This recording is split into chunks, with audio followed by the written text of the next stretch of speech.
जय हिंद साथियों, mind for academy में आपका स्वागत है। तो आज एक सबसे बड़ा गुड न्यूज आपके सामने आया है कि जो बेसब्री से इंतजार कैलेंडर कर रहा था आईबीपीएस ऑलरेडी निकाल चुकी है। तो आज ही नोटिफिकेशन आया है आपका किसके बारे में, आईबीपीएस आरआरबी 2022 और 23। एकदम ध्यान से सुनिएगा, ये सभी के लिए गोल्डन चांस है। जो सबसे मोस्ट अवेटेड वैकेंसी होती है 2022-23 का, और इस तरह से आरआरबी ने आज अपने साइट पर अपलोड कर चुके हैं। तो सभी के लिए गुड न्यूज है। जो लोग आईबीपीएस की तैयारी करते हैं, मतलब बैंकिंग के जो एस्पिरेंट्स है, उनके लिए एक सबसे शानदार तोहफा लेके आया है।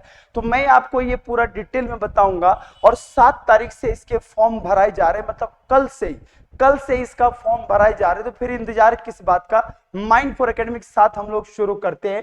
और आरआरबी पीओ और क्लर्क दोनों का सबसे पहले मैं बता दूं कि आरआरबी जो हमारा होता है रीजनल रूरल बैंक, मतलब क्षेत्रीय ग्रामीण बैंक, ये आईबीपीएस कंडक्ट करती है। जिसमें एक तो निकलता आपका ऑफिस असिस्टेंट, उसके बाद ऑफिसर स्केल 1, उसके बाद होता है इसमें 2 तरह से। देखिए, सबसे पहले आपका क्या आता है, असिस्टेंट आता है। इसको हम एओ लिखते हैं। असिस्टेंट हमारा ये होता है कि जिसको आप बोलते हो क्लर्क। उसके बाद हमारा आता है, एक आता है हमारा पीओ, और एक होता है हमारा स्केल 2 ऑफिसर। तो स्केल 2 ऑफिसर में आपका आईटी भी होता है, मार्केटिंग भी हमारा होता है, ये अलग अलग लॉ ऑफिसर भी होते हैं। ये सारे कौन बनते हैं, ये स्केल 2 ऑफिसर होते हैं। ये पूरा डिटेल आपके सामने है।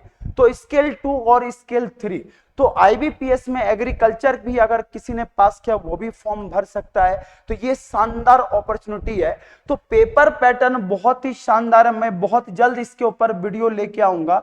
इसमें पेपर पैटर्न आपका रहेगा प्री प्लस मेंस का रहेगा। और सबसे अच्छी बात है कि भाई साहब इसमें इंग्लिश रहता ही नहीं है, मतलब रहता तो है लेकिन हमारे पास ऑप्शन है कि जिनके इंग्लिश खराब है वो हिंदी ले सकते हैं। इसका मतलब ये हुआ, ये शानदार अपॉर्चुनिटी आपके लिए है। तो फिर इंतजार बिल्कुल मत करिएगा। फॉर्म इसका कल से भराना शुरू होगा। 7 से लेके 27 तक इसके एप्लीकेशन फॉर्म भराएंगे।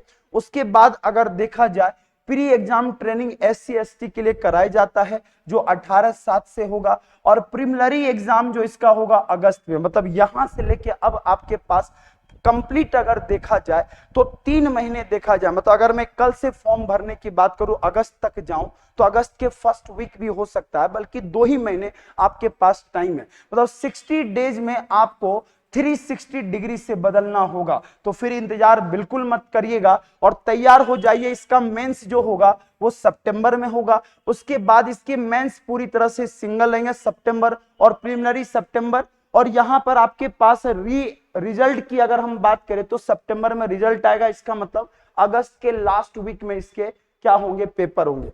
तो ये उसके बाद ऑनलाइन जो मेंस होगा सितंबर या अक्टूबर, ये टेंटेटिव है। और ऐसे भी बोला जाता है प्री के बाद आपको केवल कितने दिन का समय दिया था, 10 से 15 दिन का आपको टाइम मिलता है। तो बिल्कुल इसके लिए बने रहिएगा। अब हम बात करते पिछले साल। आपको लग रहा होगा सर कितनी वैकेंसी आई है, तो देखिए अभी केवल आईबीपीएस ने 1 पेज का रिलीज किया, अपना प्रेस रिलीज जैसे होता है। तो यहां पर पिछले साल की अगर मैं वैकेंसी की मैं बात करूं, तो इसमें क्लर्क में केवल 6,888 वैकेंसी थी। मतलब कहने का मतलब यह है कि लगभग 7,000 के आसपास तो केवल ऑफिस असिस्टेंट का था। उसके बाद अगर हम बात करें तो टोटल अगर ओवरऑल आप निकालिएगा तो सब मिला के वैकेंसी लगभग 13,000 के आसपास वैकेंसी थी। तो फिर इंतजार बिल्कुल मत करिए। 13,000 मतलब इस बार भी अनुमानतः ये है कि 13 से 14,000 वैकेंसी आएगा। जैसे और डिटेल आता नोटिफिकेशन कल मैं फिर दूसरा वीडियो आपको बनाऊंगा। तो फिर बिल्कुल तैयार हो जाइए माइंड फॉर एकेडमी के साथ। जय हिंद, जय भारत। कमेंट जरूर करिएगा, कुछ भी अगर डाउट हो बिल्कुल आप पूछिएगा। जय हिंद, धन्यवाद।